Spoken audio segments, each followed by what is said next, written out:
Kur išleidote? Į namo, į Panevėžį.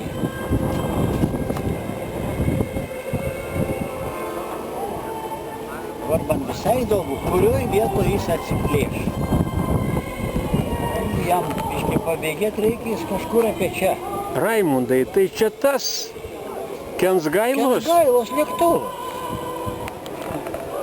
VK9. Arba pagal registracijos numeris LY Vyriausiai rinkimų komisija. Jis taip poetiškai apie Lietuvos pramonę pašnekėjo. Galvoju, gal jis Ne. improvizuoja. Nu, jisai kaip improvizavo teisingai, nes aš šitaip jam tokią mintį daviau. Ko šiandien skirtinga įdomi diena? Ogi to, kad pirmą kartą į Aleksotą atskrido pirmas lietuviškas dvimotoris lėktuvas. Taip, čia jau įvykis tikrai. Tiesos.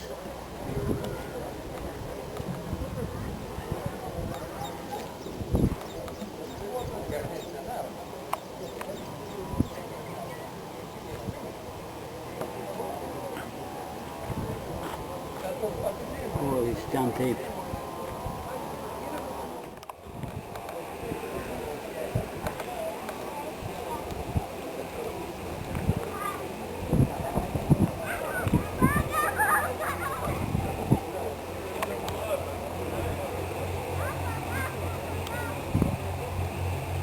Ratą kelk. Sveikai. Pakilo. O, rūpuškė gražiai pakilo.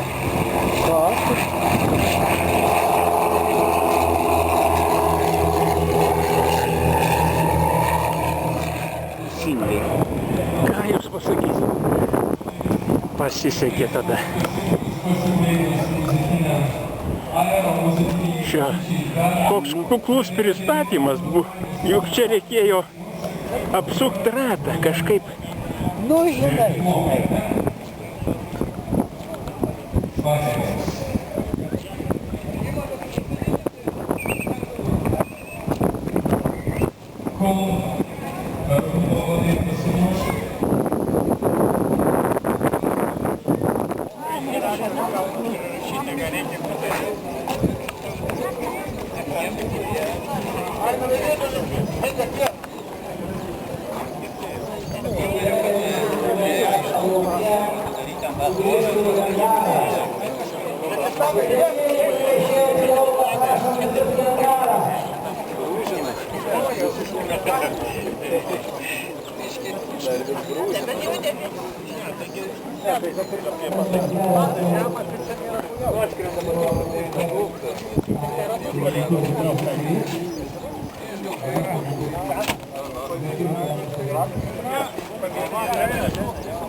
Mūsų Lietuvos nacionalinėme aerodrome ir mūsų pasididžiavimas ir garbės patriotizmo įkvėpėjų lotūnai laikykime.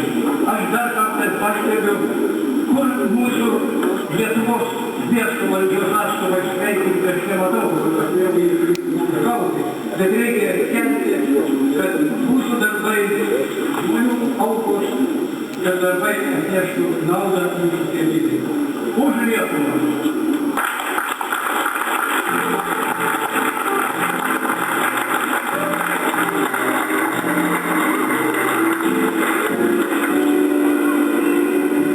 Klubo narių, klubo kolektyvo vadovų noriu padėkoti Panevežėčiams ir ypač Vladui Kensgailos jo pirmąjį skrydį šios dvimotoriškos konstrukcijos lėktuvo į istorinį Danijos ir Girėno aerodromą, būtent į kad